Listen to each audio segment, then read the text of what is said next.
नमस्कार मित्रांनो फळ पिकांची प्रलंबित नुकसान भरपाई मिळणार आहे।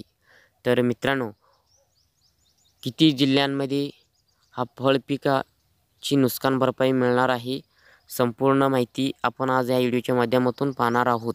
तर व्हिडिओ कुठे स्किप न करता शेवटपर्यंत पहा। आरबीटेक मराठी यूट्यूब चॅनलला आता सबस्क्राईब करा आणि बाजूचा बेल आयकॉन प्रेस करून ठेवा। असेच महत्त्वाचे व्हिडिओ आपल्या डेली आपल्या चॅनलवरती भेटत राहतील आणि हा व्हिडिओ जास्तीत जास्त शेतकऱ्यांपर्यंत शेअर करा। तर चला मित्रांनो, व्हिडिओ सुरू करू। मित्रांनो, 2022 व 23 मध्ये जळगाव जिल्ह्यातील 8140 अर्जदार शेतकऱ्यांची प्रलंबित असलेल्या 43,29,00,000 रुपयाची नुकसान भरपाई मिळण्याचा मार्ग ह्या जिल्ह्यातील मोकळा झालेला आहे आणि तसेच अन्य जिल्ह्यातील अन्य फळपिकाची शेतकऱ्यांना प्रलंबित विमा नुकसान भरपाई ही मिळण्याची मार्ग मोकळा झालेला आहे।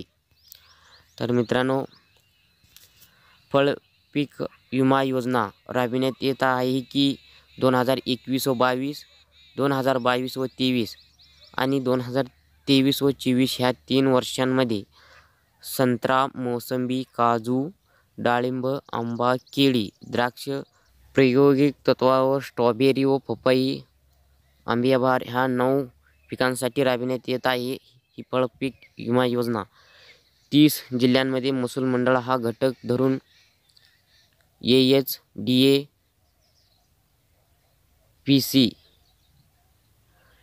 ॲग्रो इन्शुरन्स कंपनीने, रिलायन्स जनरल इन्शुरन्स कंपनीने व भारतीय कृषी विमा कंपनीमार्फत ही योजना राबविण्यात येत आहे। त्यामध्ये राज्य सरकारने अभिया बहार 2022-23 मध्ये राज्य हिश्श्याच्या विमा हप्ता अनुदान पोटी 65,38,20,449 रुपये इतका निधी तीनही कंपन्यांना वितरित करण्यास 23 फेब्रुवारी रोजीच मान्यता दिली आहे। मित्रांनो, राज्यात अनुदान हिस्सा कंपन्यांना दिला जाणार असून केंद्र सरकारही त्याचा विमा हप्ता विमा कंपन्यांना वितरित करेल।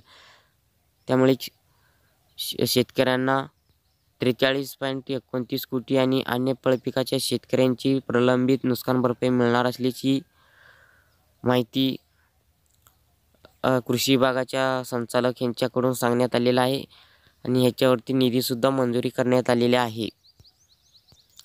मित्रांनो, राज्यातील सर्व जिल्ह्यातील शेतकऱ्यांना फळपीक प्रलंबित नुकसान भरपाई मिळणार आहे आणि हा लवकरच शेतकऱ्यांच्या खात्यावरती डीबीटीच्या अंतर्गत जमा करण्यात येईल अशी सुद्धा यात माहिती देण्यात आलेली आहे।